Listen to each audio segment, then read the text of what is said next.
Welcome to Freshly Flanimated.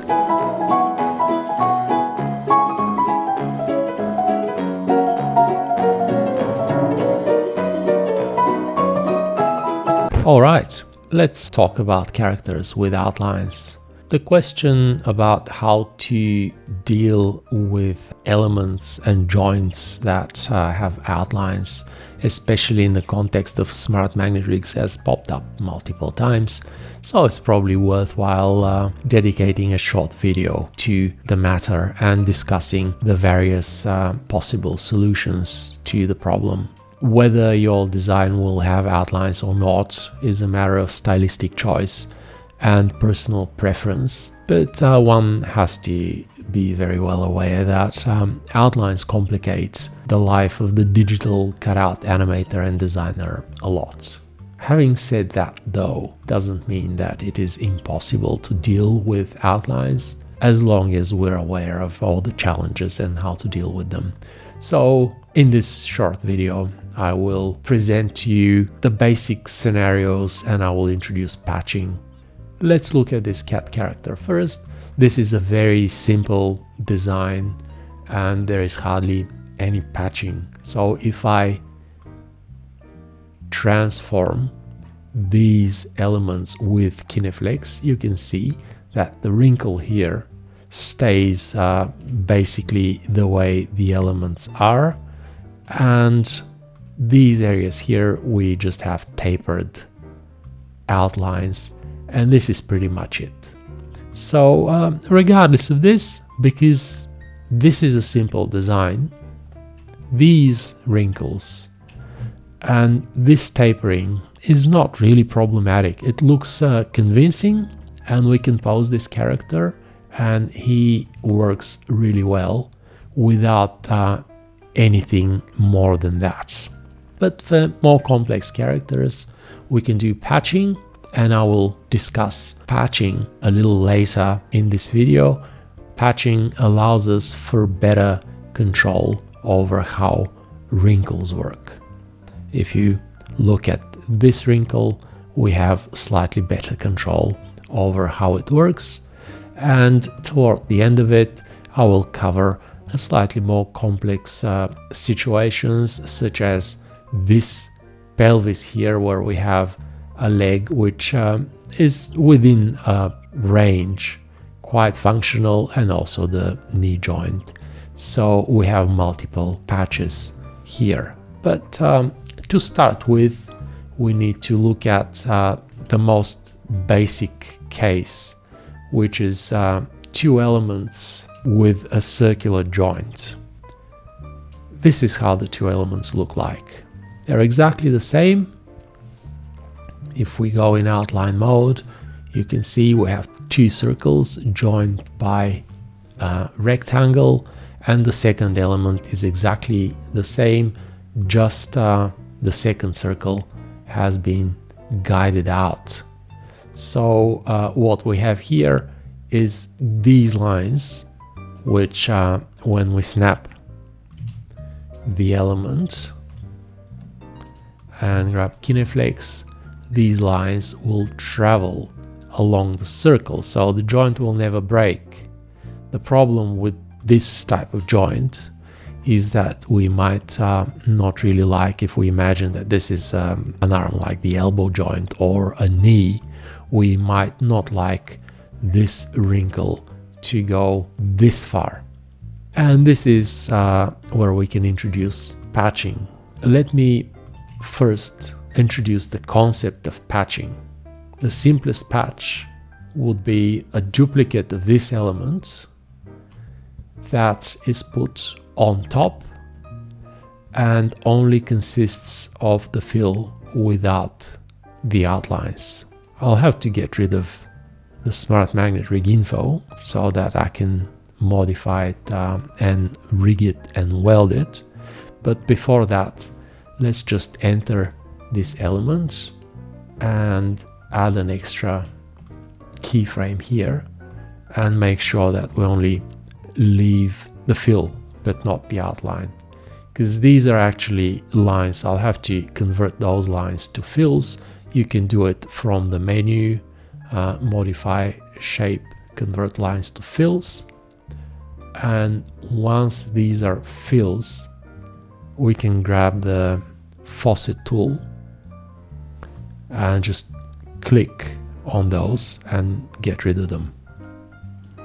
So on frame 2 we only have the fill, and I will just switch to frame 2, and you can see the patch covers the intersection. So now when I rotate the lower element, the patch covers this wrinkle here. So this is the simplest form of patching, and this is a very simple way of creating a patch. Now let me just weld this patch.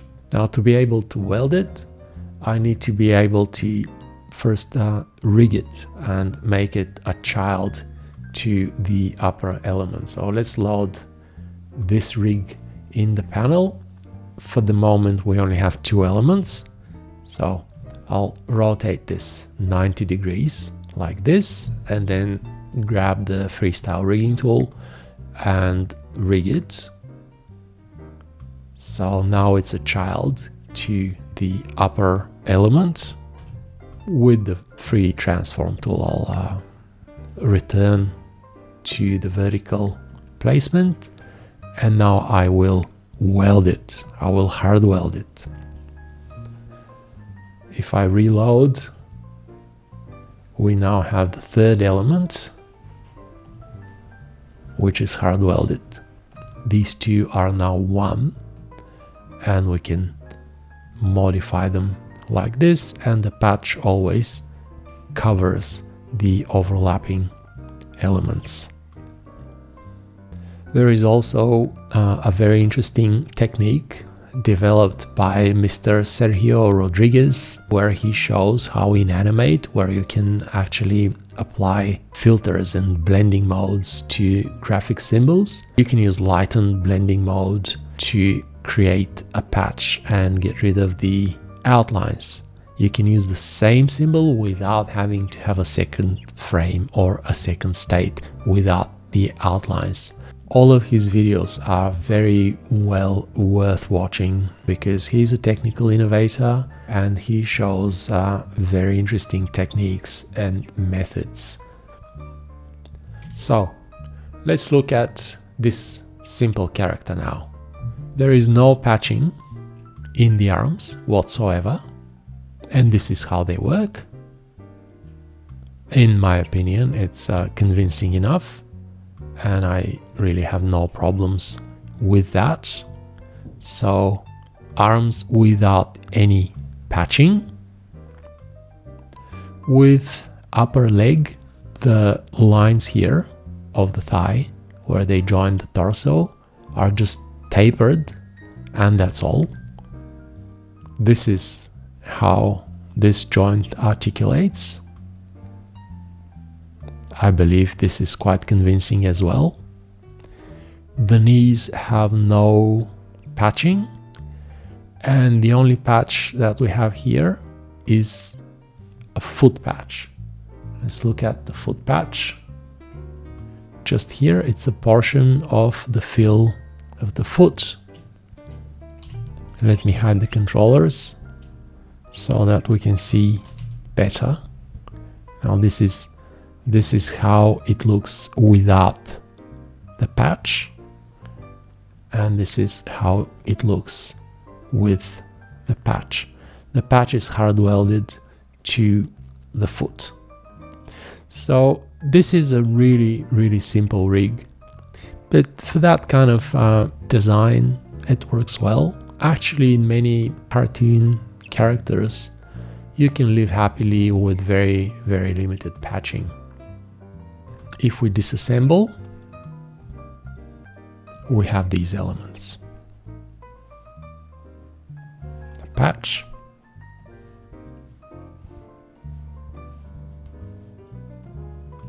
we have the controllers.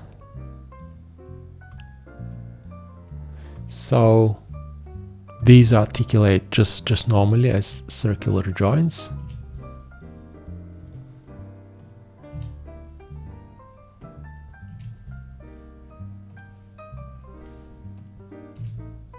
The foot and the hard welded patch. So if we rotate this one and snap it, the first snap will just snap the position, the second snap will snap the rotation to match the rotation of its parent. Same with these. This is a very basic example, but should give you a good idea what you can expect without any complications. Now let's look at this arm here and how the wrinkle behaves. This is the patch and this is the shape of the patch. So let's study closer what the patch does. The patch is not touching the outline here. There's a little bit of an offset which allows for the wrinkle to appear just right away, just a small wrinkle. As we keep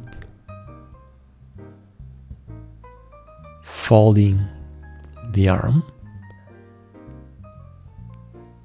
the wrinkle, because of this curve here, we see more of the wrinkle up until this point.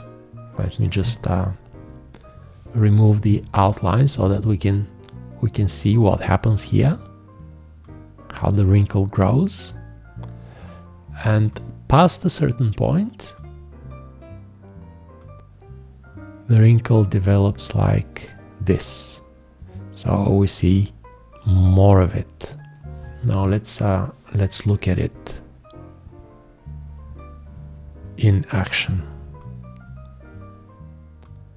There is only a slight moment where we actually see a bit of an angle here covering the wrinkle, but this is very easily avoided when we undo animation. And for all intents and purposes, this is a patch which is, as I said, hard welded, so it doesn't really matter whether you click the patch or the upper arm. With Kineflex they behave as one. And you can obviously experiment with the design of the patches and engineer them as best as you can. And you can have multiple states of these patches as well, and you can switch between them. It really depends on your personal preference how you would like to nest and rig those patches. Now let's look at another example, which is even more complex. We have this character here. We have a pelvis with some decorations, as you can see, pockets and zipper and so on. And we want to be able to get decent amount of travel from this leg to swing forward and swing backward. And it is somehow challenging to do this kind of stuff. So how is it realized in this particular rig? It's realized with two patches. One, which is the pelvic patch, and there's another patch, which is the knee patch. So let's look at the pelvic patch first. I'll switch it off and look at this. So this leg is placed below the pelvis. Let me just move it away. So we have the pelvis, we have this leg which is behind the pelvis, and we have this leg which is obviously in front of the other leg but still behind the pelvis. If we move the leg, we can see two problems. One is that it obviously goes behind this whole pelvic area, and when we go backward we have this line which we don't like to have, this wrinkle here.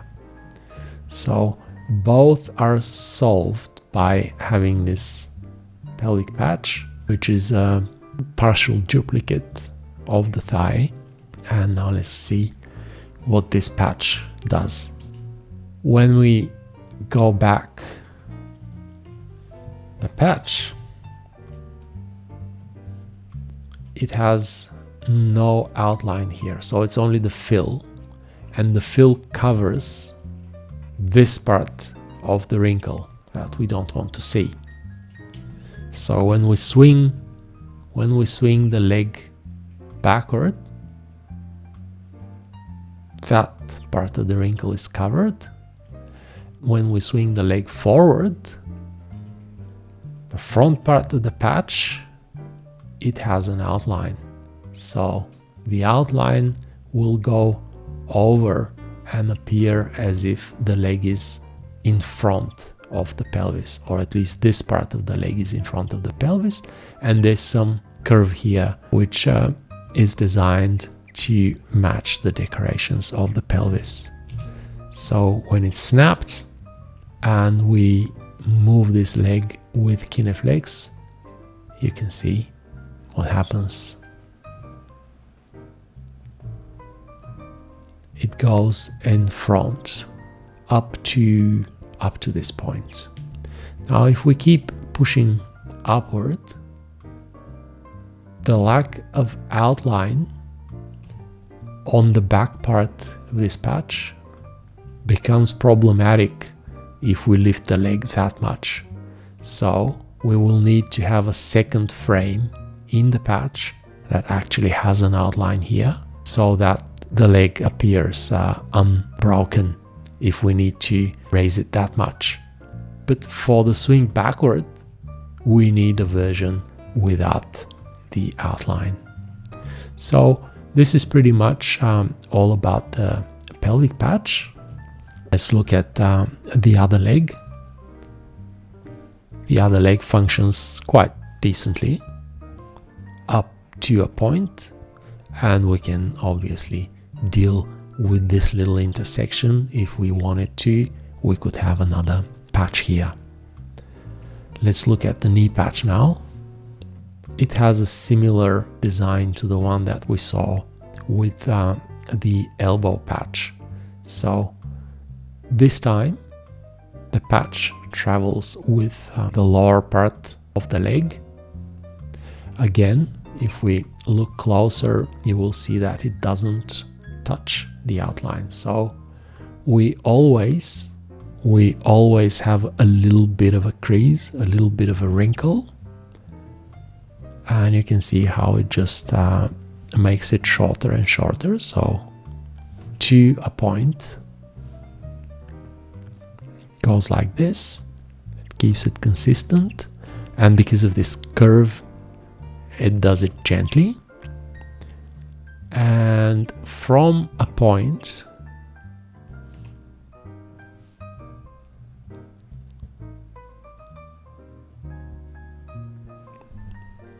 it stops shortening the wrinkle. And let's see how it works in practice. So if it were a full repetition of the fill, we would have lost all definition here of the overlap, which is not what we want. This would have become a big blob without any definition. So it is worth experimenting and studying how these shapes overlap to design the best possible patches. They work quite decently. And you can pose the character.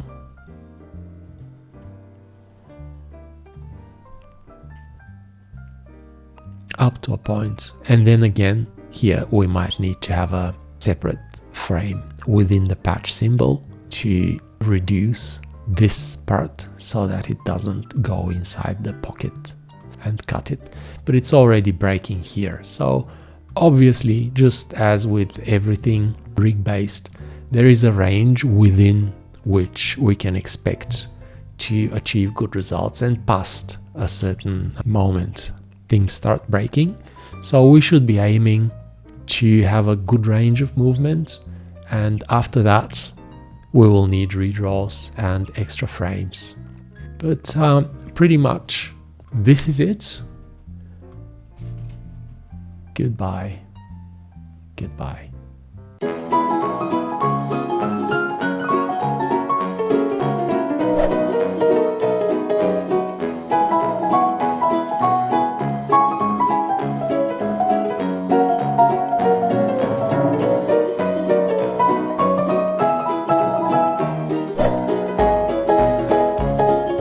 Freshly Flanimated.